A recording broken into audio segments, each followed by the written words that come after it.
It's the biggest palace complex in the world, with almost 10,000 rooms.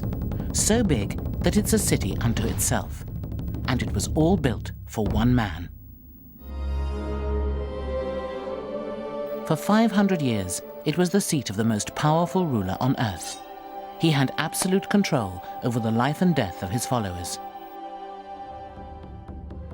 Until the 20th century, entry to the inner precincts was prohibited to all males except the emperor and eunuchs.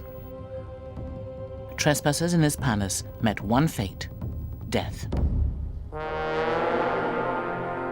Even the name of the palace inspired fear. 24 Chinese emperors called it home, but their subjects called it the Forbidden City. Today, its long closed doors open as we go deep inside China's Forbidden City.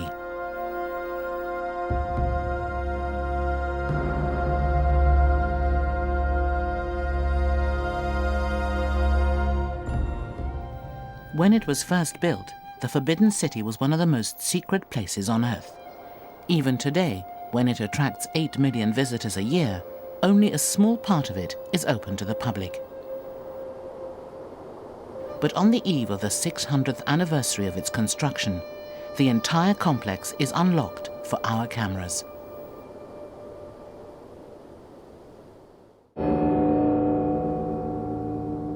Between 1407 and 1420, up to 1 million convict and conscript laborers did the heavy work, while 100,000 skilled craftsmen completed the fine detail. It's the biggest palace complex still standing in China. And it had to be big, because it was the home of a god.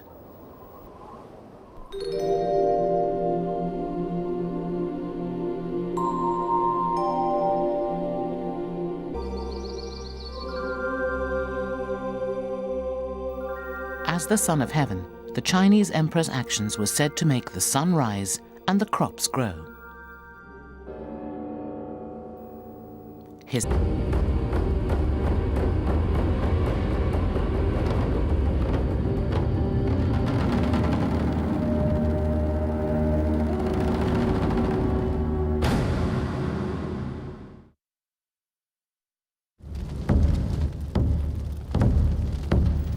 The start of the 15th century was a chaotic time in China. And at the heart of that chaos was a prince named Zhu Di.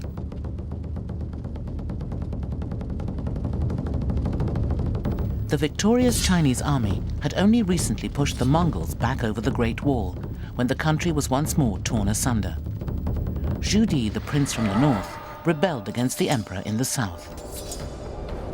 Zhu Di seized the throne, but his troubles were far from over. Although he had conquered the capital, Nanjing, he still had powerful enemies there.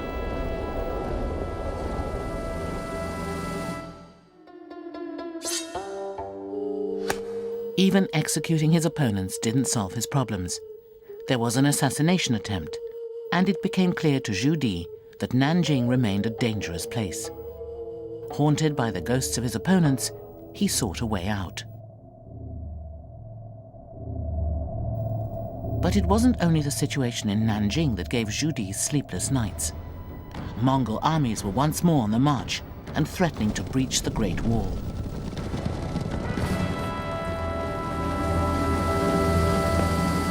So Zhu Di found a radical solution to both his problems. He abandoned Nanjing and created a new capital, Beijing, in the north. It was a massive undertaking. By the time it was done, millions of people had moved to Beijing and built one of the greatest cities of all time. Zhu Di was a ruthless but gifted ruler and a megalomaniac. He never did anything small. At the same time as he started building the new capital, he ruled the water for 28 years. But Zhu Di had even bigger projects at home. He had the Grand Canal rebuilt and the Great Wall extended.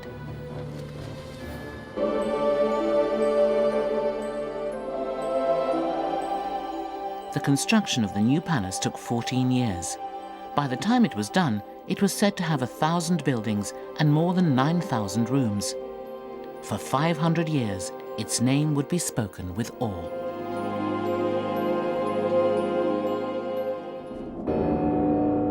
It was called the Forbidden City. At the very heart of Beijing, it formed a large rectangle, 3/4 of a kilometer wide and nearly a kilometer deep. High walls and a wide moat separated it from the rest of the city. The walls enclosed an immense space, 720,000 square meters. 55 Buckingham Palaces, or more than 100 football pitches, could fit inside its grounds.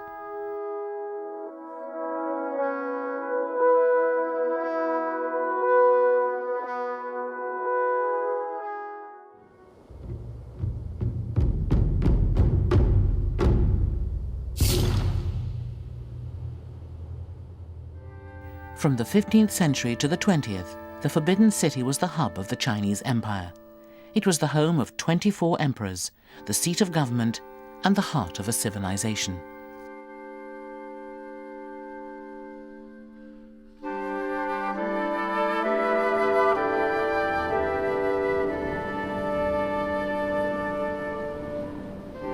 Beijing was another walled city, the Imperial City. This was reserved for the royal family and the highest members of society. And within that was yet another walled city, the most secret and exclusive place in China, where mistaken entry could result in death, the Forbidden City. Hidden behind its high impenetrable walls, life in the Forbidden City assumed mythic qualities. The only thing that most people outside could see were the gold-colored roofs of the highest buildings soaring above the walls. For them, the Forbidden City was synonymous with mystery. But today, we can go where they could not. On the eve of the 600th anniversary of its construction, its doors are opened, and we can finally reveal the secrets of the Forbidden City.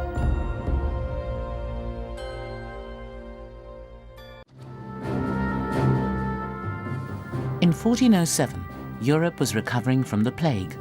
The Aztecs in Mexico were building an empire, and in Beijing, preparations had begun on the Forbidden City. It would take almost 10 years just to gather the necessary building materials and assemble the workers. Little is known of most of the men who did the construction work. Their names have been lost to time. Even some of the building techniques they used remain a mystery. Yet these master architects and craftsmen built a palace of enduring beauty.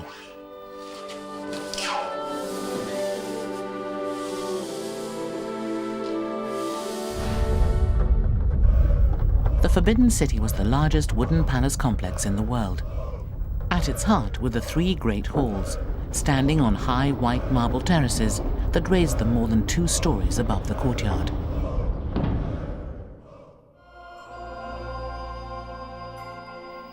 More than 1,000 carved marble dragons drained rainwater away from the huge terraces. The palace complex was an architectural masterpiece, and today is one of the United Nations World Heritage Sites.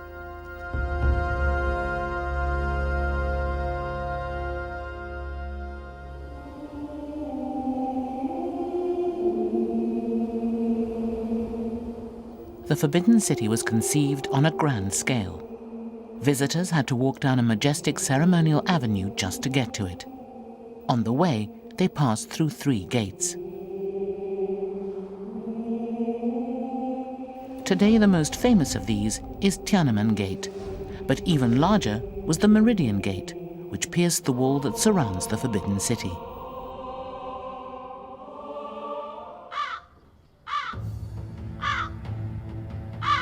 The Meridian Gate was the main entrance to the Forbidden City. It was the tallest gate in Beijing, the height of a 12-story building.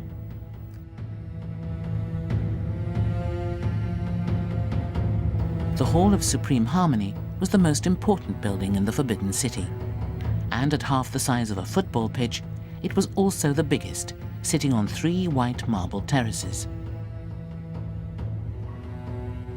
Like all the buildings in the Forbidden City, it was made of wood. Although it contained the most important throne room in the palace complex, the largest imperial audiences took place not inside the building, but in the vast courtyard outside. Thousands of officials would gather there to hear imperial proclamations or grades of Mandarin. Rank was designated by the color of button on their hats and by the square emblems on their clothes. Different birds were embroidered on their official robes, from a crane for the highest rank to a flycatcher for the lowest.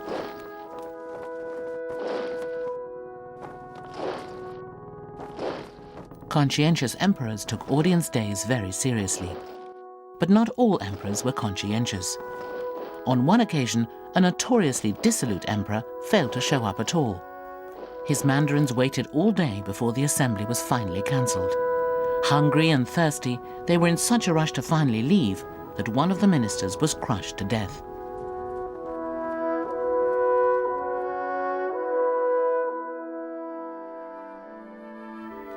The Forbidden City was divided into 2 sections, the inner court and the outer court. The main entry to the palace was from the south. Furthest from the entry gate was the inner court, the residential part of the palace. The outer court was the official part of the palace. The most important state ceremonies took place in these halls and courtyards. The Hall of Supreme Harmony was the largest and most splendid building in the Forbidden City. Key events in the life of the empire took place here.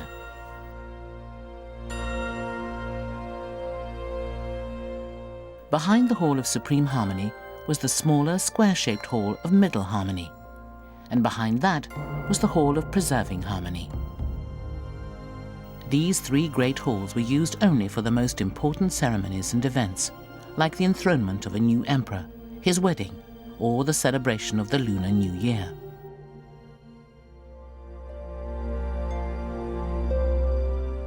The vast Hall of Supreme Harmony's own history was less than harmonious. Disaster struck the hall with alarming regularity.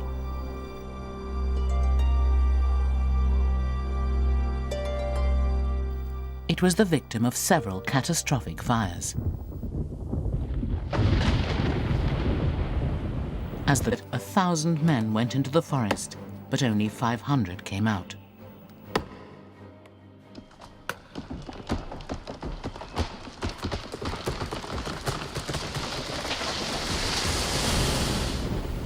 Monsoon rains were used to float the logs down from the mountains. In one famous legend, a Nanmu log crashed into a boulder with a sound like thunder, smashing the rock to pieces.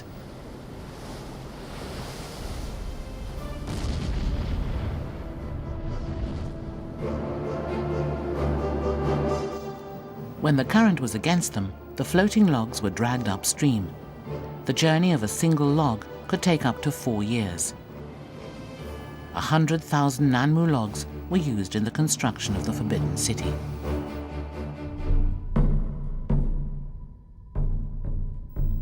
Nanmu wood was the most important building material.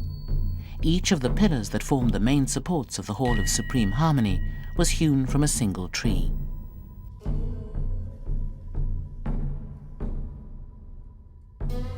The pillars that surround the throne were given special treatment. Creating the texture are gilded dragons that wind sinuously around the pillars.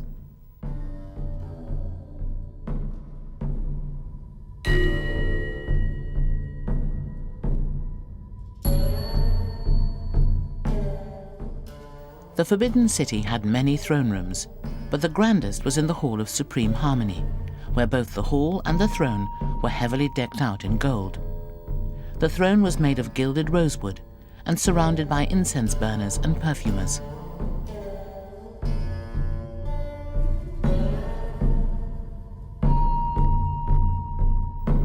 There were also thrones in other audience halls, all covered with dragons.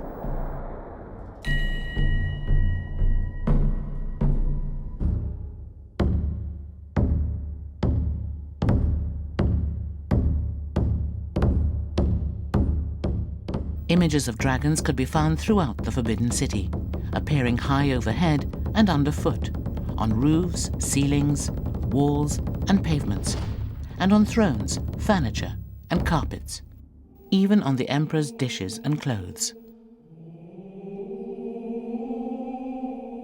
The emperor's dragons were special. Unlike the other dragons in China, the emperor's dragons had 5 claws.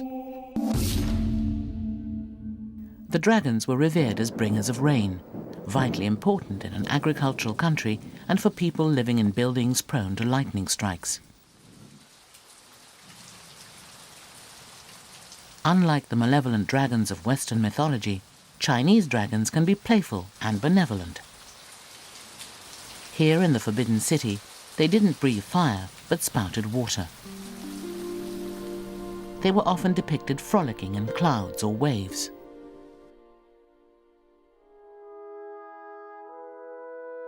In front of the Hall of Preserving Harmony was one of the marvels of the Forbidden City. It was carved from a single block of stone. No one ever walked on this heavily sculpted ceremonial stairway, and only the emperor in his palanquin paid with their lives.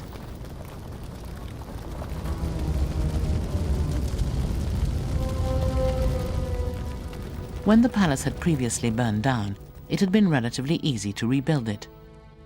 All it required was the political will and a source of Nanmu timber. But this time, it was harder.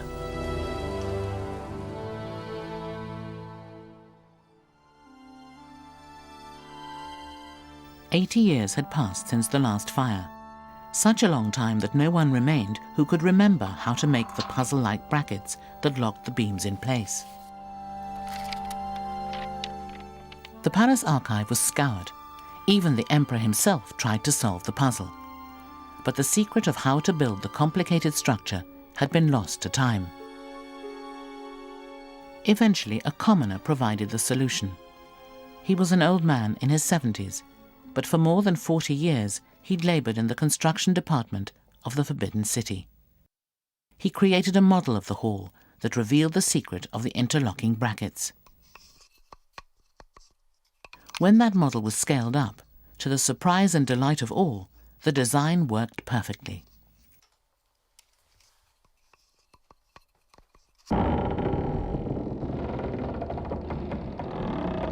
The Hall of Supreme Harmony would burn down twice more in its long history. The curse of being the tallest building around in an age before lightning conductors. But every time it burnt down, it was rebuilt. Lesser buildings could be replaced with others, and over the years, many new buildings were erected in the back courts of the Forbidden City. But the Hall of Supreme Harmony was always rebuilt on the same spot. It was a constant presence in the life of the palace. Also constantly present were the palace eunuchs. The largest group in the Forbidden City, they kept the place running. But the eunuchs were not born, they were made, from a surprising number of volunteers.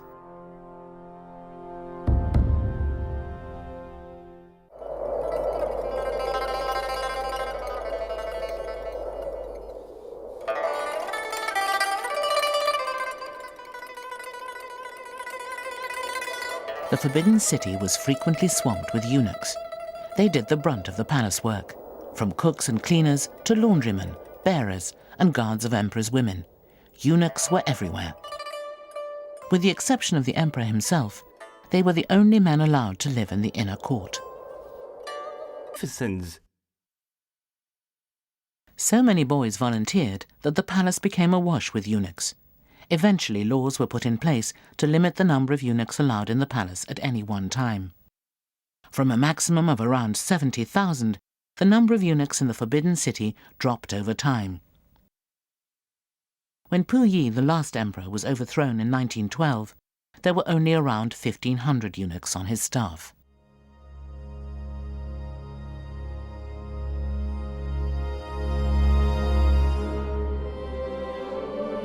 But despite the size of his entourage, the emperor must have had a lonely job. His was a role of breathtaking complexity. He was the moral leader of the nation, statesman, legislator, supreme judge, administrator, commander of the army, patron of art and chief examiner. He sat at the apex of a huge bureaucracy. Although thousands of mandarins reported to him, he had the final say.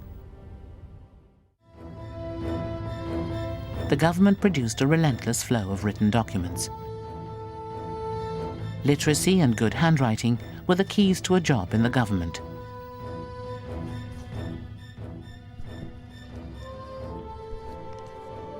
China was the world's first meritocracy, and government officials were selected for their literacy examination scores. Exams for the top offices were held every third year. This is the list of successful candidates.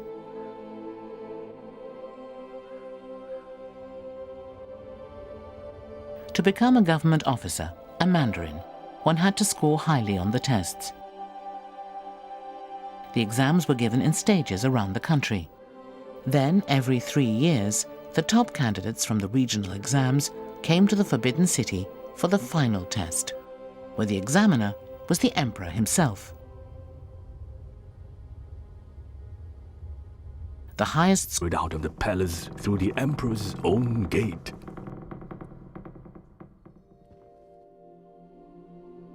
In the bureaucratic and status-conscious imperial court, everything had a hierarchy.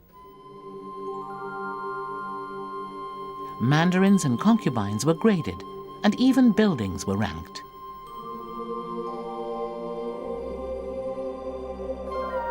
The rank of a building was determined by the mythological creatures on the eaves of its roof. The more creatures there were, the higher the status. At the front of this roof is a man riding a chicken, a reminder of a tyrannical ruler who was hanged from the eaves of his palace. Behind him is a row of 9 mythological beasts.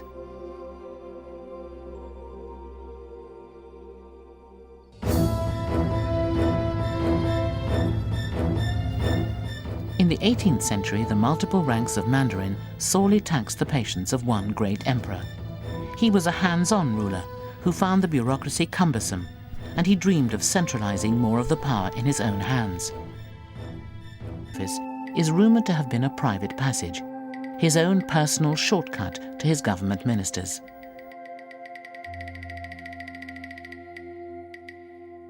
Now sealed up, the passage has yet to reveal all its secrets.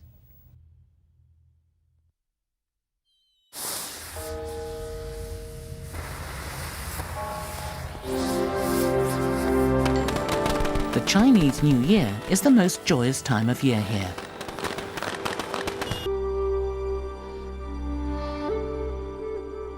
The inner court was located in the northern third of the Forbidden City.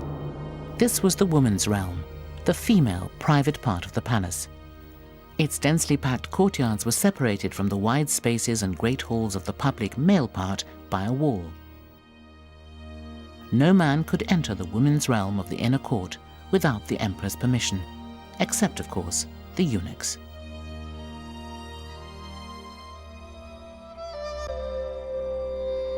The architecture of the inner court was less grand and more domestic than that of the outer court.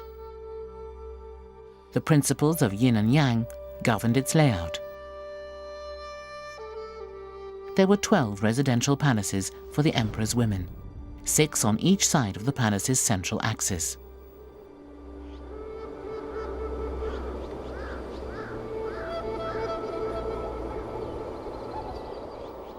Between the 6 east and 6 west palaces lay the most important buildings of the inner court. Called the 3 rear palaces, they mirrored the 3 great halls, was a tragedy for China. She exercised power for almost 50 years, first as a favorite concubine, and then, when her husband the emperor died, by controlling her young son and nephew when they ascended the throne.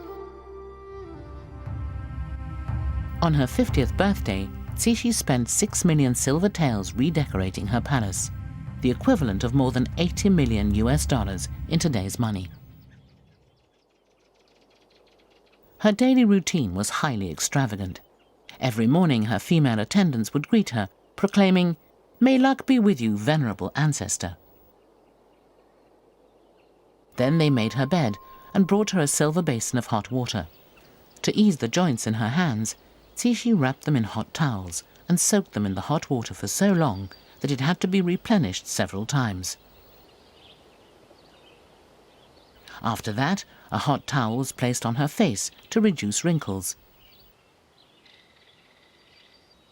A eunuch was then called in to brush her hair, paint her eyebrows, powder her face, and rouge her cheeks. Then Cixi would smoke 2 pipes of dipping snuff and drink a cup of milk tea. She was partial to drinking human milk and cow's milk, and thought them both tonics for youth.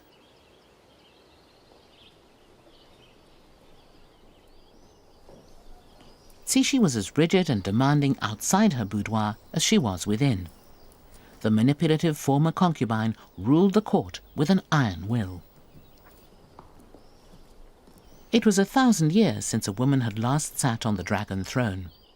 But that didn't stop Cixi.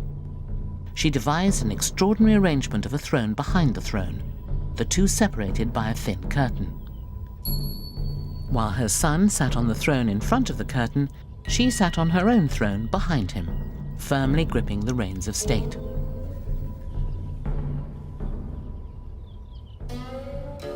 Cixi was the power behind the throne, literally. Yet in 1908, she made a deathbed decision that caused a child to assume power and brought down an empire.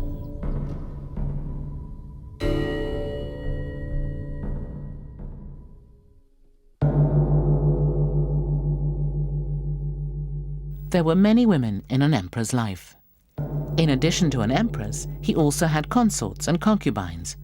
This was because the emperor's most important official duty was to produce a son and heir, by any means necessary. So rather than place all his eggs in one basket, most emperors had several wives. The 17th century Emperor Kangxi, a contemporary of William Penn, the father of Pennsylvania, and the Sun King Louis XIV of France, ruled China for 60 years, with 38 official wives, plus another 17 unofficial ones. The relatively selfless Guangxu had just 1 empress and 2 concubines, although he died young, so may not have reached his full complement.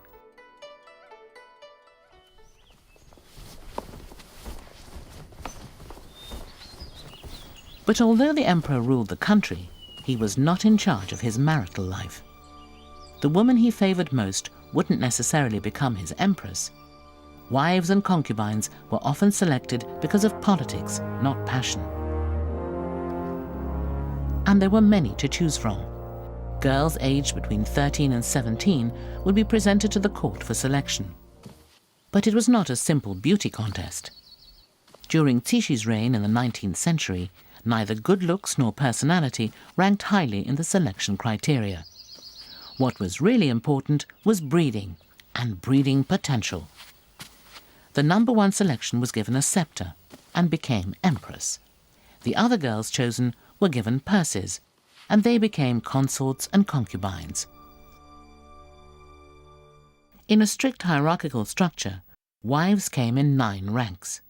There was 1 empress, 1 imperial consort, 2 high consorts, 4 consorts, 6 imperial concubines, 8 worthy ladies as time she would see her familial home. In the painting, low-flying clouds were depicted swirling around the palace. This was to symbolize that the man getting married was the son of heaven.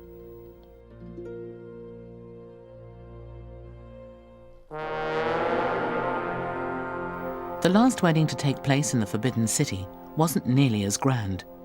In 1922, the last emperor, Pu Yi, was a virtual prisoner in the decaying palace. Just 16 himself, he was marrying a 17-year-old girl selected from a photograph. Double happiness characters festooned the wedding chamber, anthropomorphic figures that resembled a happy couple holding hands. Every surface of the room was covered with these images to promote a successful wedding night. But in fact, the night was a disaster. Pu Yi described the fiasco in his autobiography. It was unfurnished, except for the bed platform which filled about a quarter of it, and everything was red. When we had drunk the nuptial cup and eaten some sons' and grandsons' cakes, and entered this dark room, I felt stifled. The bride sat down on her bed, her head bent down. I looked around me and saw that everything was red. Red bed curtains, red pillows, a red dress, a red skirt, red flowers, and a red face. It all looked like a melted red candle. I did not know whether to stand or sit, decided I preferred my own room, and went back there. It wasn't only the last emperor who lived by himself. No matter how many women he had in his life, the emperor in the Forbidden City always lived alone. His empress and concubines lived in separate palaces. Emperors weren't in control of their own love lives. As if they were prize bulls, racehorses, or show dogs, others decided when they should mate. Astrologers would pick auspicious days for procreation. Yet even then, the emperor and his wife would not spend the entire night together. Eunuchs would hustle the concubine out of the bedchamber when the emperor's duty was done. It was their responsibility to ensure that the emperor woke alone, fresh for the next day's work.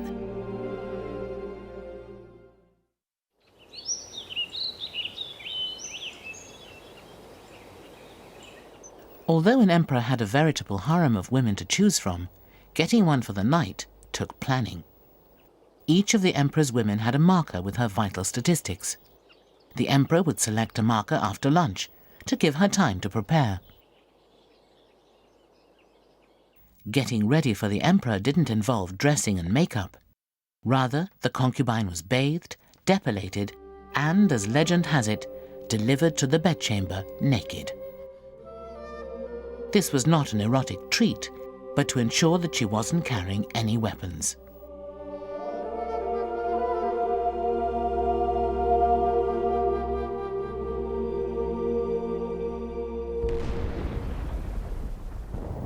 It was big guns that finally brought down the dynasty. In the 20th century, a tidal wave of revolution rolled over the country. The imperial system was finally swept away.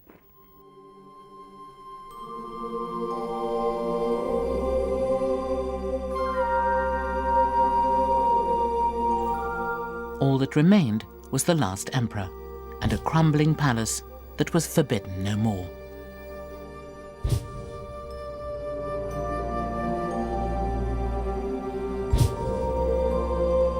In 1924, the last emperor was expelled from the palace, and the buildings began a new life with a new name, the Palace Museum.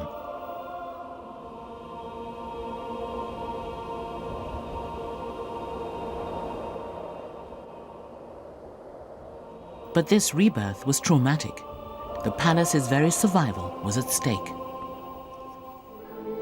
Years of war and neglect had left the palace in ruins. Today, a mammoth project is underway to restore the palace to its former glory. But as the old is repaired, what new secrets will be uncovered?